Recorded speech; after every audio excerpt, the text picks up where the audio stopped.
Henry's island দেখা হলো, এবার নেক্সট স্পটের দিকে আমরা যাব। এখন আমরা এগোচ্ছি যেখানে টোটো পার্ক করা আছে সেই দিকে। এটা বেনফিসের স্টোর রুম। এখানে এন্ট্রি জনপ্রতি 5 টাকা, 2 চাকার গাড়ি 5, টোটো 10, 4 চাকা 15, বাস 50, ট্রাক লরি 50, এইভাবে সমস্ত দেওয়া রয়েছে। এই দেখুন ফ্রেজারগঞ্জ ফিশিং হারবার, এটা বেনফিশ, এটা ফিশারি ডিপার্টমেন্টের একটা সংস্থা, government of West Bengal, Fraserganj মৎস্য বন্দর। চলুন দেখি। এসে পৌঁছালাম বেনফিশ। এখানে দেখুন মাছের আড়ত, এইখানে মাছ ট্রলার থেকে ওঠে এবং উঠে তারপর এখান থেকে হোলসেলে বিক্রি হয়, বিভিন্ন মার্কেটে যায়, কলকাতা শহর, ডায়মন্ড হারবার থেকে কাকদ্বীপ, সমস্ত বাজারে এখান থেকে মাছ সাপ্লাই করে। একটা সুলভ কমপ্লেক্সও আছে।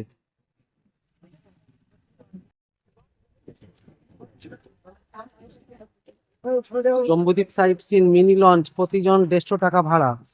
মাঝারি লঞ্চ কমপক্ষে 25 জন হতে হবে, বড় লঞ্চ 35 জন হতে হবে। রিজার্ভ করার জন্য স্টার্টারের সঙ্গে যোগাযোগ করুন। এখান থেকে আপনি ভ্রমণ করে নিতে পারেন জম্বুদ্বীপ সাইট সিন, গঙ্গাসাগর, মৌসুনী, ভাগবতপুর, লুথিয়ান,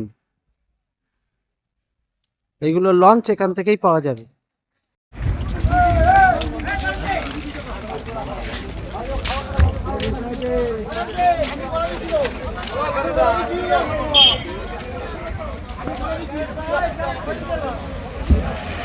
দেখুন মৎস্যজীবীদের জন্য বিভিন্ন রকম নির্দেশাবলী এখানে দেওয়া রয়েছে।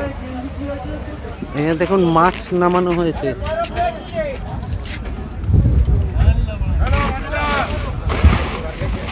এই ট্রলার থেকে মাছ নামানো হচ্ছে এবং মাছ বরফ দিয়ে রাখা হচ্ছে। এখান থেকে বোট ছাড়া হচ্ছে জম্বুদ্বীপের জন্য, মৌসুমী আইল্যান্ড, গঙ্গাসাগর, সব দিকের জন্য। এই খাঁড়ি গিয়ে মিশবে সমুদ্রে।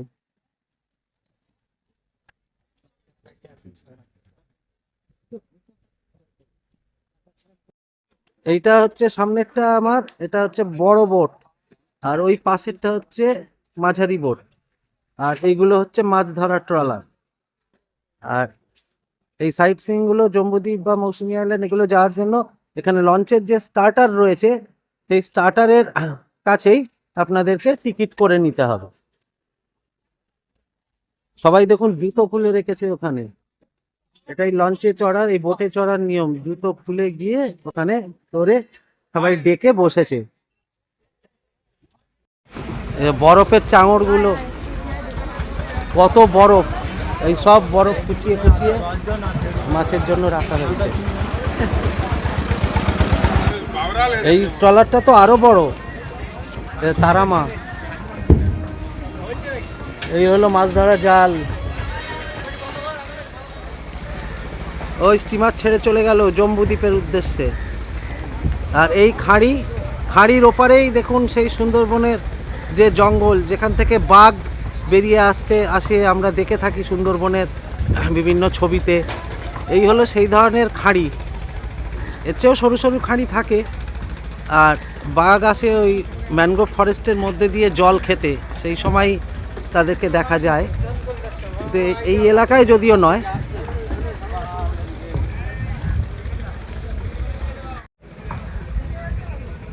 এই লঞ্চের ওই পেছন দিকে রয়েছে প্রোপেলার, আর এই মাঝখানের চালাটা হচ্ছে, এবং নিচে রয়েছে কেবিন, এখানে থাকবার জায়গা।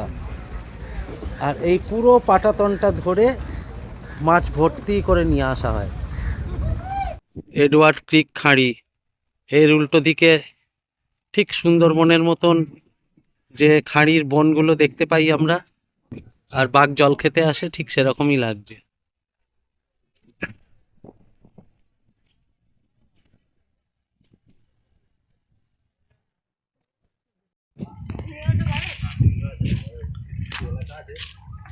এখানে ট্রলার তৈরি হচ্ছে, রিপেয়ার হচ্ছে। দেখুন নতুন ট্রলার।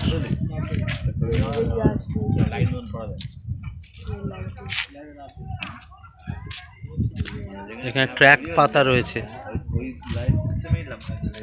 পর পর ট্রলার দাঁড়িয়ে রয়েছে।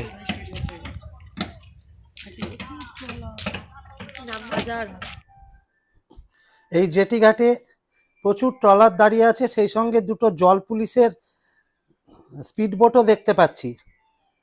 এরাই এদেরকে পাহারা দেয়, লক্ষ্য রাখে। চলুন, এসে পৌঁছলাম এবার তৃতীয় স্পট, কার্গিল বিচ, কার্গিল সৈকত। বেশ কাছাকাছি জল রয়েছে, দেখে মনটা বেশ আনন্দ হচ্ছে।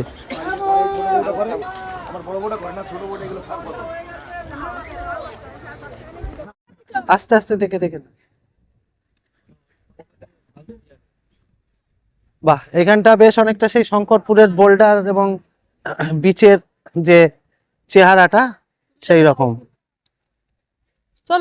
আর পাশে ওইদিকে দেখা যাচ্ছে যত সব ঢাকা ঢাকা জায়গাগুলো, ওগুলো সব হচ্ছে শুটকি শুকোচ্ছে, শুটকি মাছ তৈরি হচ্ছে। এই এসে পৌঁছলাম কার্গিল বিচ। দেখুন বিচের এক পাশটা বালি, সাদা বালি থেকে ভেজা বালি, এবং তারপরে বিচটা একটা কোণাকৃতি হয়ে এখানে ঢুকে গেছে। আর এই দিকটায় একদম বোল্ডারের কাছাকাছি জল আছে, তবে এই নামবার পথটা বেশ টিপ, নামা ওঠাটা একটু ধীরে সুস্থে করতে হবে, আদারওয়াইজ ওই সাদা বালি দিয়ে রাস্তার ওপরে ওঠা যায়। চলুন ওই রাস্তাটাও দেখাবো, আগে এখানটা দেখে নিই কেমন। চলুন, থাকুন সঙ্গে।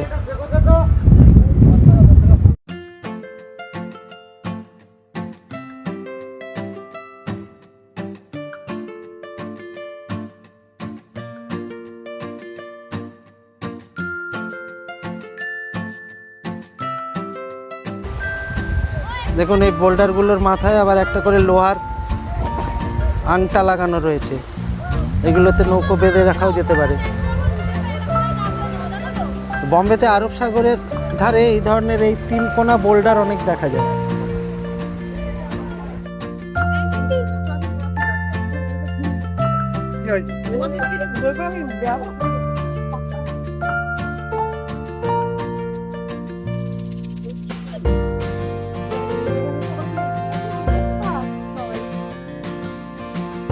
দূরের জলটা আপনারা বুঝতে পারছেন কিনা জানি না, তবে বেশ নীল।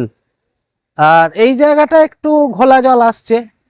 বঙ্গোপসাগরের চরিত্রটা এখন বেশ পাল্টে গেছে, আগে যেমন চতুর্দিকে ঘোলা জল দেখা যেত, এখন কিন্তু বেশ নীল জল। আর এখানে দেখুন বিচটা বেশ চওড়া হয়ে ভেতর দিকে ঢুকে গেছে, মানে বিচটায় হেঁটে বেড়ানো, দৌড়াদৌড়ি করা, বাচ্চারা খেলা বেশ এনজয় করবে। বিচটা কার্ভ করে চলে গেছে ওইদিকে। আর এইদিকে যেহেতু মানে গ্রাম রয়েছে, তাই এখানে এই ঢালটা, বাঁধটা তৈরি করে দেওয়া হয়েছে এবং বোল্ডারগুলো ফেলা হয়েছে, নাহলে সমুদ্র হয়তো আরো অনেকটা যেমন এইদিকে ঢুকে গেছে, এদিকে গ্রামের দিকে ঢুকে যেত আর কি।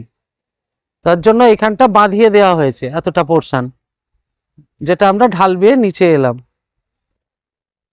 চলুন উপভোগ করুন। এই হলো কার্গিল বিচ, বকখালির খুব কাছেই। বকখালি থেকে টোটো করে সাইট সিনের মধ্যে এইটা একটা স্পট, আমাদের তৃতীয় স্পট।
দেখুন মাছ ধরা নৌকো দাঁড়িয়ে রয়েছে, দারুণ লাগছে, দারুণ দারুণ লাগছে, অসাধারণ। এইখানেই বসে বসে কয়েক ঘন্টা সময় আপনি এই দুপুরবেলা কাটিয়ে দিতে পারবেন। তারপরে সানসেটও খুব সুন্দর দেখা যাবে।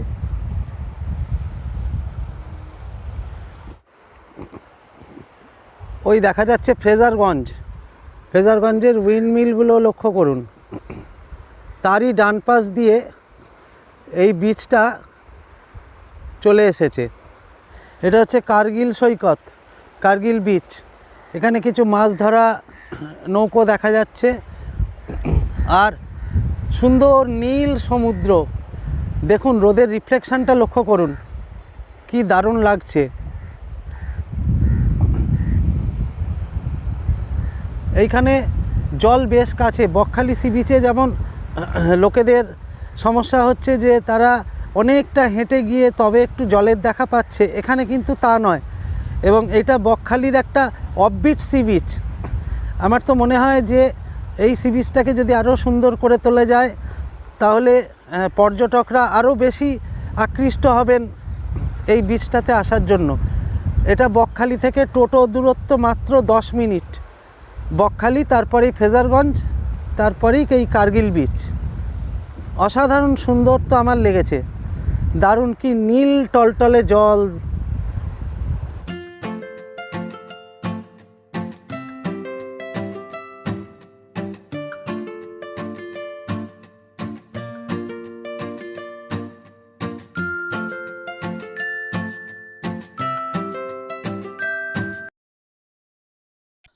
কার্গিল বিচ দেখা শেষ করে এবার চলে এলাম লাস্ট স্পট ফ্রেজারগঞ্জ। দেখুন এখানে শুধু শুটকির আড়ত, পরপর শুটকি মাছের দোকান। আর এই হচ্ছে ফ্রেজারগঞ্জ বিচের দিকে যাওয়ার রাস্তাটা। দেখুন এই হলো অ্যান্ড্রু হেন্ডারসন ফ্রেজার সাহেবের ছবি। আর এই তার ছিল বাড়ি, বাংলো। সেই কারণেই এখানকার নাম হচ্ছে ফ্রেজারগঞ্জ। কিন্তু এখন সবই ভগ্নদশা,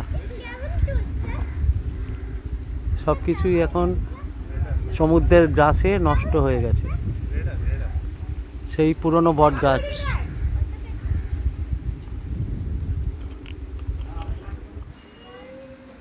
দেখুন এই হলো ফ্রেজারগঞ্জের উইন্ডমিল। আমফানে বন্ধ হয়ে গেছে, আর এখন ঘোরে না। এতে বিদ্যুৎ উৎপন্ন হয়। এতটাই হাওয়া ওই উইন্ডমিলের যে পাখাগুলো সেগুলোকে ঘোরায় এবং তার মাধ্যমে বিদ্যুৎ তৈরি হয়। এখানে অনেকগুলো আছে, এদিকে ডান দিকে, বাঁ দিকে, ওদিকে দেখতে পাচ্ছি 3টে 4টে 5টা 6টা উইন্ডমিল দেখতে পাচ্ছি। আর এই যে টাওয়ারটা, এই যে রাডার ঘুরছে, এটা সমুদ্রের জাহাজ ইত্যাদির সাথে যোগাযোগ রক্ষা করছে। এই হলো ফ্রেজারগঞ্জের বৈশিষ্ট্য।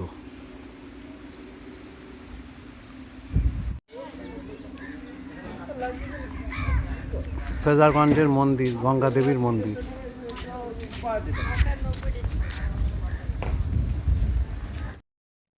বিভিন্ন শুটকি মাছের stall, dry fish.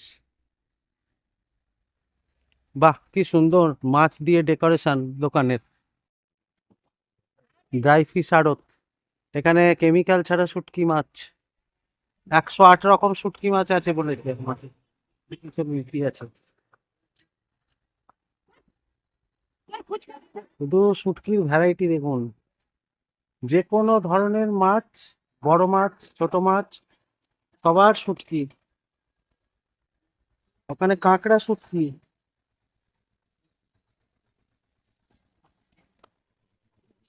PhonePe accept করা হয়। দেখুন কত ধরনের শুটকি। বাবা, শুটকির একটা রীতিমতো ডিপার্টমেন্টাল স্টোর।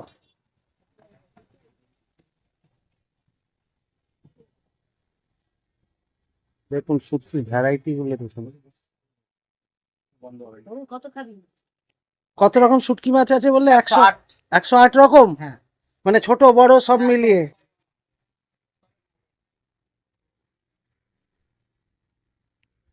নোনা ইলিশ।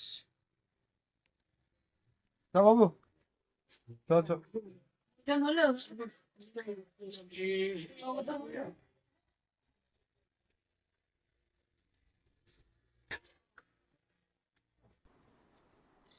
শুটকি মাছ দেখা শেষ করে এইবার এগিয়ে চললাম লাঞ্চ করতে। আজ লাঞ্চ করব বনশ্রী এসি হোটেল। এটাই এখানকার সবচেয়ে ভালো হোটেল বলে আমার মনে হয়েছে, এবং পাশাপাশি আদি বনশ্রীও আছে, এদেরও রান্না ভালো, একদিন খেয়েছিলাম। বেশ ভালো, সুন্দর প্লেট, বাটি, ডাল, ভাত, স্যালাড, পেঁয়াজ, শুক্তো, আলু ভাজা। এছাড়া আমরা অর্ডার করেছি ডিম, চিকেন, কাঁকড়া আর ভেটকি, সেগুলো পর্যায়ক্রমে আসছে। প্রচুর খাওয়া দাওয়া হয়ে গেল, এবার একটু রেস্ট নেওয়া প্রয়োজন। সন্ধেবেলা আবার বেড়াতে বেরোবো, সেই ভিডিও আপনাদের দেখাবো। ভিডিওটা ভালো লেগে থাকলে একটা লাইক করবেন আর সাবস্ক্রাইব করে আমার চ্যানেলের পাশে থাকবেন। সবাই ভালো থাকবেন, ধন্যবাদ।